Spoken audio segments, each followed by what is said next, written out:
चीजों को लाते हैं। बोलते संजीव लालन जुड़े। संजीव, आपसे जानना चाहेंगे सबसे पहले, जिस तरह से टैक्स एग्जेम्पशन के स्लैब को 1,80,000 से बढ़ाकर 2 लाख कर दिया गया, और अगर 10 लाख के स्लैब में देखा जाए तो कुल मिला के बचत कमोबेश 1,85,000 की होती है। आपको लगता है कि कुछ ज्यादा या कम दिया गया आम आदमी को इससे?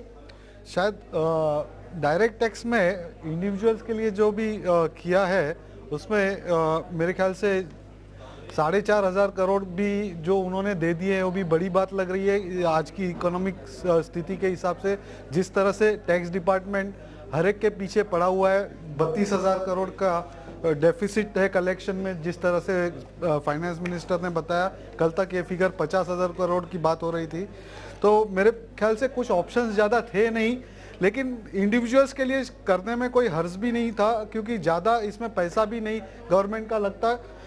हाँ, कॉरपोरेट्स के लिए और बाकी कंपनियों के लिए जो भी स्टेप्स लिए हैं, शायद लॉन्ग टर्म में इनका बहुत अच्छा असर होगा। जैसे वेंचर कैपिटल में 9 सेक्टर थे, उन्होंने सेक्टर्स बढ़ा दिए, तो इन्वेस्टमेंट कुछ सेक्टरों में, एसएमई सेगमेंट्स में काफ़ी बढ़ सकता है इसकी वजह से। तो ओवरऑल अगर आप बजट का देखते हैं तो the whole assumption has been that we'll be trying to improve the efficiency of use of resources. I think that is the whole thing that is coming out preliminary to me, at least in this budget. How far that would be successful is anybody's guess. जैसे power sector में uranium plants वगैरह के लिए बताया, जैसे global warming के बारे में कुछ टच किया। It was not something which one would have really expected. Yes, if we are trying to achieve efficiency in uses of power or fuels, because the petroleum prices are bound to rise in the long term also.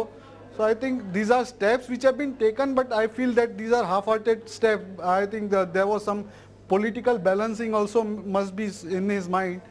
I think that is the whole way in which this proposal seem to have come out.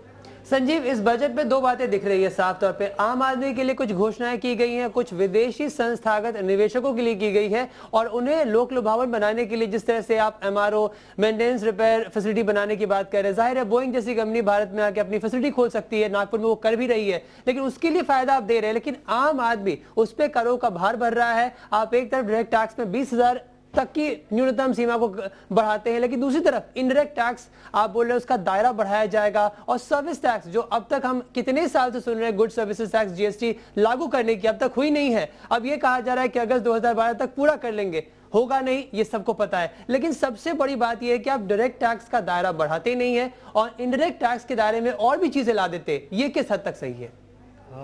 इस पे comment करना थोड़ा difficult है। As I said, it is more of a political balancing also, apart from fiscal deficit का जो I mean fiscal responsibility bill में जो limitations है फाइनेंस मिनिस्टर को, I think he has tried to balance both the things. I think let's look at the fine print what comes in.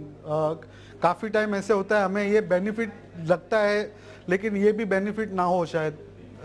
Let's see for the fine print. Sanjeev, अगर tax slab की ही बात करें, आपने बताया कि जो 2 लाख तक न्यूनतम सीमा है वो ठीक है, उन्हें 20,000 का फायदा हो गया, लेकिन अगर 2 से 5, 5 से 7, 7 से 10, 10 से ज्यादा की हम बात करें तो हर एक टैक्स स्लैब में, चूंकि आपने तमाम बारीकियों को देखा होगा, सबसे ज्यादा फायदा किसे मिलता दिख रहा है आपको?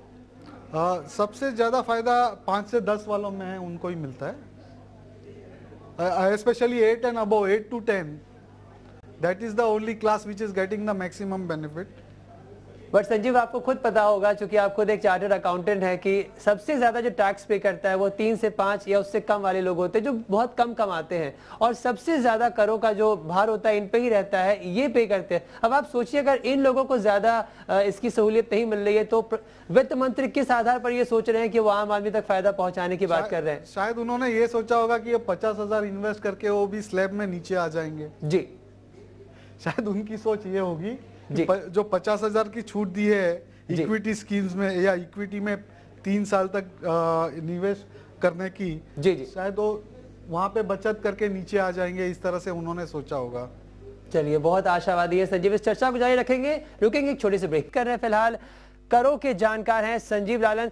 संजीव, आपसे जानना चाहेंगे, जिस तरह से प्रणब दा बार बार कह रहे थे कि महंगाई वो कम कर लेंगे, लेकिन कोई भी ऐसा प्रोडक्ट नहीं बचा होगा जिसकी उन्होंने कीमत नहीं बढ़ाई है। I think he would be looking at supply side management then, which is not spelled out how.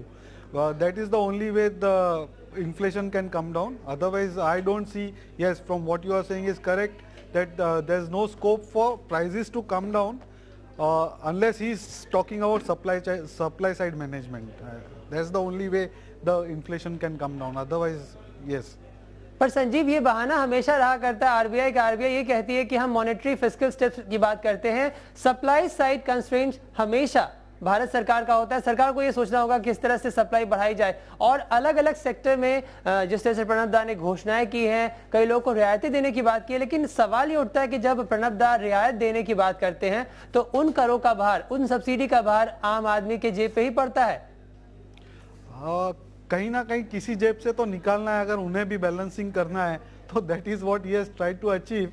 Yes, means he has tried to go for a very soft road, just like I mean he had no other option it seems, and the result is for us to see, of course, in the form of whatever statements he has made. I think there's not much one can really say at present unless one has really seen the fine print. But what आप जो कह रहे हैं वो सही लग रहा है, क्योंकि अगर इनकम टैक्स में उन्होंने थोड़ी छोटी छूट दी है, लेकिन आप इनडायरेक्ट टैक्स का जो उन्होंने बढ़ोतरी की है जिस तरह से, वो छोटे से छोटे आदमी को भी हिट करता है। चलिए, संजीव को फाइन प्रिंट देखना है, बहुत सही है, जो किसी है वो फाइन प्रिंट पे देखना चाहते हैं। जयंत